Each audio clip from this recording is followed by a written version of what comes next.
ഈ തെരഞ്ഞെടുപ്പ് കാലത്ത് BJPയുടെ തന്ത്രങ്ങൾ പാളിയോ എന്നാണ് ചോദ്യം. ആന്റോ അഗസ്റ്റിൻ. വലിയ തന്ത്രങ്ങളായിരുന്നു, ഒരു തന്ത്രവും വിജയിച്ചില്ല, എല്ലാം 8 നിലയിൽ പൊട്ടുന്നതാണ് നമ്മൾ കണ്ടതെന്നുള്ളതാണ്. ഞാൻ വിചാരിക്കുന്നത് ഈ 2026 ഇലക്ഷനിൽ ഒരു 2 വർഷം മുന്നത്തെ ഒരു പ്ലാൻ BJPക്ക് ഉണ്ടായിരുന്നു എന്നുള്ളതാണ്. കെ സുരേന്ദ്രൻ പ്രസിഡൻ്റായ സമയത്ത് ഇറങ്ങുന്ന സമയത്ത് നമ്മുടെ 14 ജില്ലയെ 30 ജില്ലയായി തിരിച്ചു. ജില്ലയെ തിരിച്ചിട്ട് എല്ലാ ജില്ലയ്ക്കും ഒരു പ്രസിഡന്റുമാരും 30 ജില്ലാ പ്രസിഡന്റുമാരും 3 ജനറൽ സെക്രട്ടറിമാരെ നിശ്ചയിച്ചു. അപ്പോൾ അതിൻ്റെ അർത്ഥം എന്ന് പറയുന്നത് ഗ്രാസ് റൂട്ടിൽ ഇറങ്ങി വർക്ക് ചെയ്യുക എന്നുള്ളതാണ്. അതായിരുന്നു അവരുടെ പ്ലാൻ.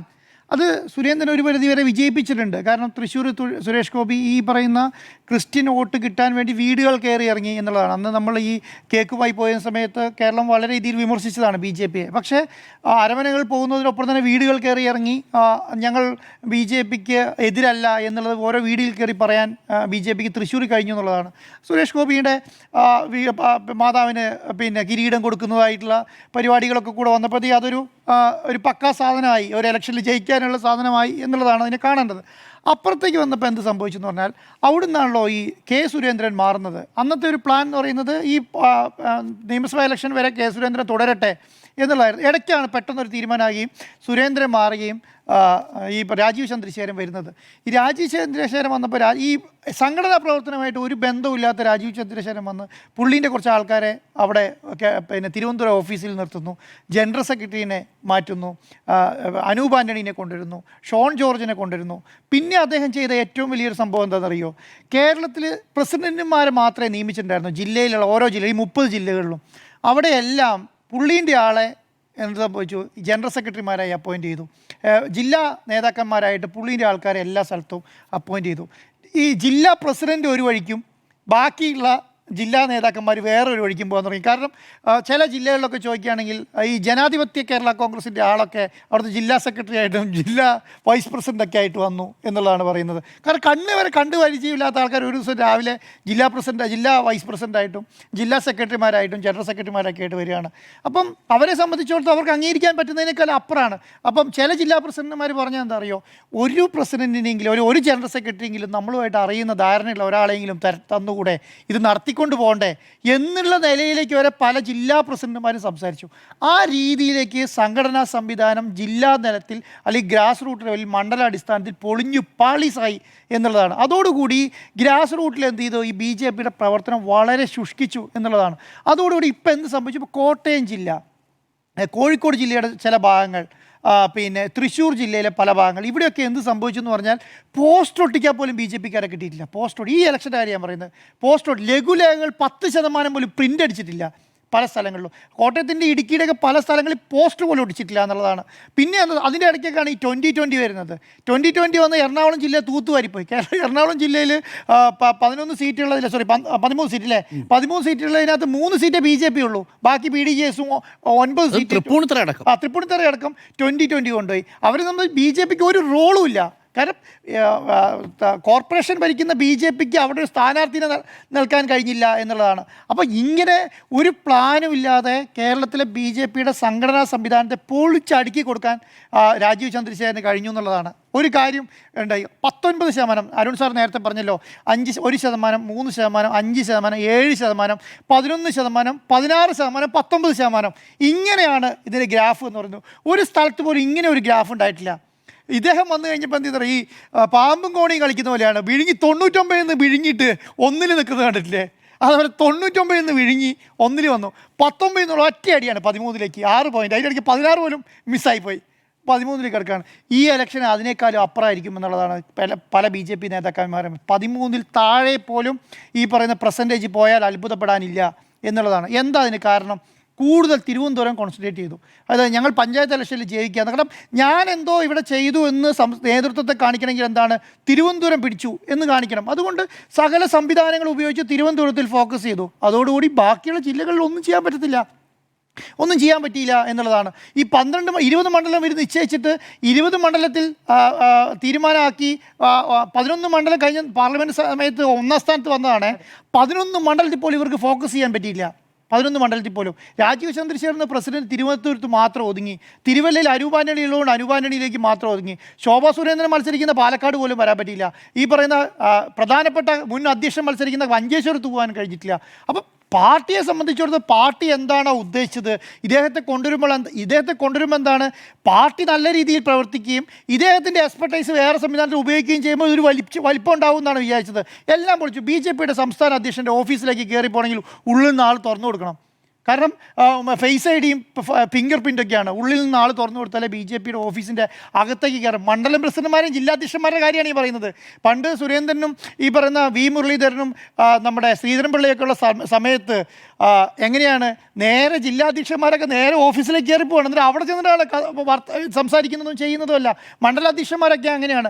ഇപ്പോഴത്തെ സംവിധാനത്തിൽ പല സംസ്ഥാന നേതാക്കൾ, പ്രസിഡന്റ് ഉൾപ്പെടെ പല സംസ്ഥാന നേതാക്കന്മാർക്കും മണ്ഡലം പ്രസിഡന്റിനെ പോലും കണ്ടാൽ തിരിച്ചറിയത്തില്ല. കാരണം ഓരോ മണ്ഡലത്തിലത് 140 മണ്ഡലം ഉണ്ടെങ്കിൽ 140 മണ്ഡലം പ്രസിഡന്റ് ആരാണ് എന്ന് ചോദിച്ചാൽ പരിചയപ്പെടുത്തി കൊടുക്കണം. ഇന്നയാൾ നമ്മുടെ മണ്ഡലം പ്രസിഡന്റാണ് എന്ന് പറയുന്ന സമയത്തേക്ക് സംഘടനാ സംവിധാനം താഴേക്ക് പോയി എന്നുള്ളതാണ്. അപ്പോൾ ഇത് മനസ്സിലാക്കണമെങ്കിൽ എന്ത് ചെയ്യണം? ഇത് മനസ്സിലാക്കണമെങ്കിൽ ഈ പറഞ്ഞ പെർസെൻറ്റേജാണ്. കഴിഞ്ഞ പ്രാവശ്യം 13% താഴെ വന്നത് ആരും ശ്രദ്ധിച്ചില്ല എന്ന് നമ്മൾക്ക് തോന്നും. കാരണം എന്തുകൊണ്ടാണ്? തിരുവനന്തപുരം കിട്ടി എന്നതുകൊണ്ട് നമുക്ക് തോന്നും. പക്ഷേ RSS ഇത് കൃത്യമായി വീക്ഷിക്കുന്നുണ്ട് കേട്ടോ. 13% പാർട്ടി ചുരുങ്ങി. 13% സംഘടനാ സംവിധാനം 6%. 6% എന്ന് പറഞ്ഞാൽ 3.5 കോടിയുടെ 6% നമ്മൾ കാൽക്കുലേറ്റ് ചെയ്യണം കേട്ടോ. ഈ 6% 3.5 കോടി എന്ന് പറഞ്ഞാൽ ചില്ലറ നമ്പറല്ല.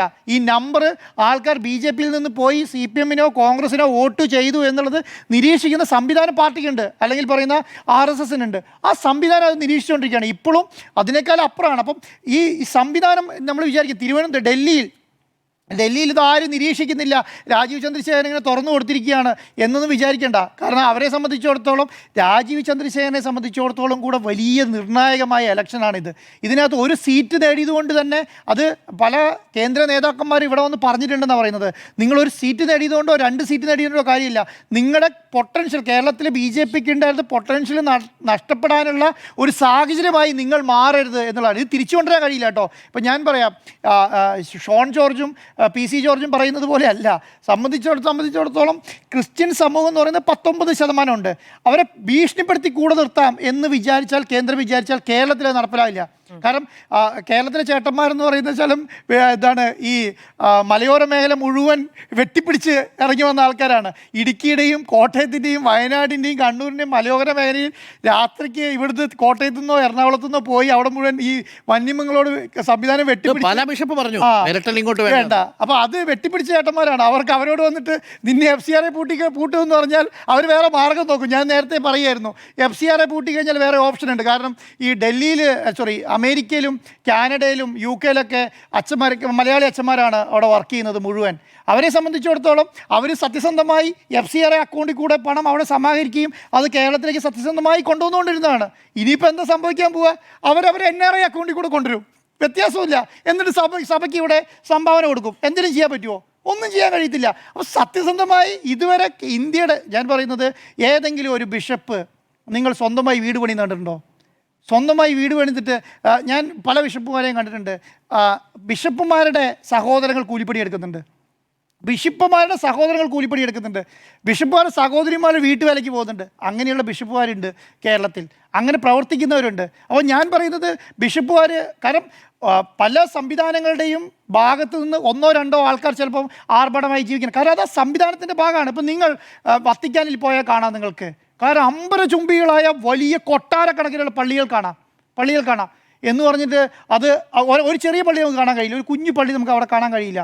10,000, 2,000, 1,000 ആൾക്കാർക്ക് ഒരു സമയം കുർബാന കാണാൻ കഴിയുന്ന വലിയ പള്ളികൾ സംവിധാനങ്ങളാണ്. അത് സഭയുടെ ഒരു ശൈലിയാണ്. ആ സഭ ശൈലി എന്ന് വിചാരിച്ചിട്ട് ഇത് നിങ്ങൾ ആഡംബരത്തിൽ ജീവിക്കുകയാണോ എന്ന് ചോദിച്ചാൽ, കാരണം ലോകത്ത് മുഴുവൻ 200 കോടി ജനങ്ങളോളമുള്ള ക്രിസ്ത്യാനികൾ ജീവിക്കുന്ന അങ്ങനെ ജീവിച്ചു വളർന്നു. അവരെ വന്നിട്ട് നിങ്ങൾ FCRA ഇട്ട് പൂട്ടിക്കളയും എന്ന് പറഞ്ഞാൽ ഭീഷണിപ്പെടുത്തൽ പേടിക്കുന്ന ആൾക്കാരാണെന്ന് തോന്നുന്നില്ല. അവിടെയാണ്. പിന്നെ വേറെ ഞാൻ ദീപികയായി ബന്ധപ്പെട്ട ഒരു കാര്യം കൂടെ പറഞ്ഞ് അവസാനിപ്പിക്കുക. ദീപിക എന്ന് പറയുന്നത് ക്രിസ്ത്യാനികൾ വൈകാരികമായ ഒരു സംവിധാനമാണ്. പത്രമുത്തശ്ശിയാണ്. കേരളത്തിൻ്റെ ആദ്യത്തെ പത്രമാണ്. അതിനുശേഷം ഒരുപാട് മനോരമ അവിടെ പ്രിൻ്റ് അടിച്ച് തുടങ്ങിയതാണ്. മനോരമ വരെ അതിനുശേഷം വന്നാണ്. പത്രമുത്തശ്ശിയാണ്. അന്ന് തുടങ്ങിയ ഈ ദീപികനെ കൈകാര്യം ചെയ്യുന്നത് പള്ളിയിലച്ചന്മാർ തന്നെയാണ്. ഏത് ഇൻവെസ്റ്റർ ഫാരിസ് ബൂക്കർ വന്ന കാലത്ത് പോലും കൈകാര്യം ചെയ്തിരുന്നത് പള്ളിയിലച്ചന്മാർ തന്നെയാണ്. അവർക്ക് അവരുടേതായ ശൈലിയുണ്ട്. ഇൻവെസ്റ്റർ അവിടുന്ന് ഇവിടുന്ന് പൈസ അവിടെ കിട്ടി പരസ്യം കൊടുത്തു. അതുകൊണ്ട് പിന്നെ അത് ദീപിക എന്ന് പറയുന്നത് ക്രിസ്ത്യാനി സമൂഹം അല്ലെങ്കിൽ സഭയായിട്ട് ഒരു ബന്ധമില്ല എന്ന് പറഞ്ഞു നിർത്താൻ അത് കേരളത്തിലെ ഒരു ക്രിസ്ത്യാനി സമ്മതിക്കാൻ പോകുന്നില്ല, ഒരു അച്ഛന്മാർ സമ്മതിക്കാൻ സംഭവിക്കാൻ പോകുന്നില്ല എന്നുള്ളതാണ്. അപ്പോൾ ഇവിടെ എന്താ സംഭവിച്ചതെന്നറിയോ? ഇവിടെ സംഭവിച്ചത് BJP പൊതുവായി നടത്തുന്ന ഒരു പരിപാടി ഉണ്ടല്ലോ, പൈസ കൊടുക്കുക വാർത്ത മേടിക്കുക എന്നുള്ള നിലയ്ക്ക് 1 കോടിയിലധികം രൂപയെങ്ങാണ്ടാണ് സഭ ഈ ദീപികയ്ക്ക് പരസ്യത്തിന് കൊടുത്തത്. ഫ്രണ്ട് പേജ് ജാക്കറ്റിന് വേണ്ടി പരസ്യത്തിന് കൊടുത്തത് 1,10,00,000 എന്നൊക്കെയാണ് കേൾക്കുന്നത്. അപ്പോൾ അത്രയും രൂപയാണ് കൊടുത്തത്. അപ്പോൾ ഇവരെന്താ വിചാരിച്ചത്? അപ്പം കോൺഗ്രസ് 70 ലക്ഷം 80 ലക്ഷം കണ്ടേ കൊടുത്തിട്ടുള്ളൂ. കമ്മ്യൂണിസ്റ്റ് അതിനേക്കാളും CPM എനിക്ക് കൊടുത്തോന്നും അറിയില്ല, വളരെ കുറച്ച് പൈസയെ കൊടുത്തിട്ടുള്ളൂ. അപ്പോൾ BJP എന്താ, നമ്മൾ കൂടുതൽ പൈസ തന്നാൽ നമുക്ക് വലിയ വാർത്തകൾ എഴുതി തരും എന്ന് വിചാരിച്ചിട്ടാണ് ഈ പൈസ ചിലപ്പം കൊടുത്തിട്ടുണ്ടാവുക.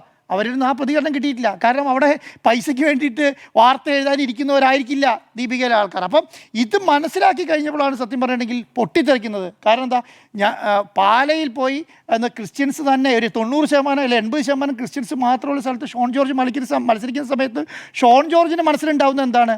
ഷോൺ ജോർജിന് മനസ്സിലുണ്ടാവുന്നത് ക്രിസ്ത്യാനിയിൽ ഒരാൾ തന്നെയാണ് ഞാനും, ഒരു ക്രിസ്ത്യൻ സമൂഹത്തിൽപ്പെട്ട ഒരാളാണ് ഞാനൊരു ക്രിസ്ത്യൻ്റെ കുട്ടിയാണ്, അപ്പോൾ എനിക്ക് ക്രിസ്ത്യാനി വോട്ട് ചെയ്യും എന്ന് വിചാരിക്കുന്നുണ്ട്. പക്ഷേ അത് ക്രിസ്ത്യാനിയും കൂടെ വിചാരിച്ചാലല്ലേ അവിടെ വോട്ട് ചെയ്യുള്ളൂ, അല്ലാതെ ഭീഷണിപ്പെടുത്തി നിങ്ങൾ എനിക്ക് വോട്ട് തന്നില്ലെങ്കിൽ എന്ന് പറഞ്ഞിട്ട് അത് എനിക്ക് മനസ്സിലായത് എന്താണെന്നറിയോ? PC ജോർജ് പറഞ്ഞപ്പോഴാണ്. റിസൾട്ട് വന്നിട്ടില്ലല്ലോ, റിസൾട്ട് വരുന്നതിന് മുന്നേ തന്നെ ഇങ്ങനെ പറഞ്ഞു. അപ്പം റിസൾട്ട് അത് കാത്തിരുന്നിട്ടെങ്കിലും പറഞ്ഞുകൂടെ, എത്ര ശതമാനമെങ്കിലും ഇവർ തന്നു. കാരണം ഇത് എന്താണെന്ന് പോലും അത്ര പോലും ക്ഷമ ഇല്ലാതെയാണ് ഇത് പ്രതികരിച്ചുകൊണ്ടിരിക്കുന്നത്. അപ്പം ഈ BJPയുടെ കേരളത്തിലെ പ്ലാൻ എന്ന് പറയുന്നത് കോർപ്പറേറ്റ് രീതിയിലുള്ള BJP കേരളത്തിൽ നടത്തിക്കൊണ്ട് പോകാൻ പറ്റുമെന്ന് എനിക്ക് തോന്നുന്നില്ല. അങ്ങനെ ആ രീതിയിൽ അതിനെ നടത്തിക്കൊണ്ട് പോകാൻ പറ്റില്ല. പിന്നെ ന്യൂനപക്ഷങ്ങളെ പൂർണ്ണമായി അവഹേളിച്ച് മുന്നോട്ട് കൊണ്ടുപോകാൻ പറ്റുമെന്ന് വെച്ചില്ല. ഞാൻ ഒറ്റ കാര്യം കൂടെ പറയാം. ഈഴവരാണല്ലോ ശരിക്കും പറഞ്ഞിട്ടുണ്ടെങ്കിൽ BJPയിലേക്ക്, ഈഴവരാണല്ലോ BJPയിലേക്ക് പോകും എന്ന് പ്രതീക്ഷയാണല്ലോ BDJS ഉണ്ടാക്കിയേ, അല്ലേ? വേണമെങ്കിൽ പോകാൻ സാധ്യതയുള്ളവരും ഈഴവരായിരുന്നു. പെട്ടെന്ന് ഈഴവ സമുദായത്തിൽ നിന്ന് പെട്ടെന്ന് അങ്ങോട്ട് പോകാൻ കഴിയുന്നവരും അവരാണ് ആദ്യം ഫുൾ സ്റ്റോപ്പ് ഇട്ടത്. ഞാൻ പറയുന്നത് 1000 വോട്ട് തുഷാർ വെള്ളാപ്പള്ളി നേരിട്ട് പാർലമെൻറ്റിലേക്ക് മത്സരിച്ചിട്ട് കിട്ടിയിട്ടില്ല എന്നുള്ളത്. 90,000 വോട്ടാണ് ഞാൻ പറയുന്നത്. 90,000 വോട്ട് തുഷാർ വെള്ളാപ്പള്ളി നേരിട്ട് മത്സരിച്ചിട്ട് അവിടുന്ന് കിട്ടിയിട്ടില്ല. അപ്പോൾ ഇനി എങ്ങനെയാണ് ക്രിസ്ത്യൻസിൻ്റെ സമുദായത്തിൽ നിന്ന് കിട്ടുക? അപ്പോൾ അത് ഇവർ മനസ്സിലാക്കണ്ടേ? അപ്പോൾ അത് മനസ്സിലാക്കിയിട്ടില്ല. അപ്പം ഞാൻ വിചാരിക്കുന്നത് 13% നിന്ന് താഴേക്ക് പോയാൽ അത്ഭുതപ്പെടാനില്ല എന്നുള്ളതാണ്.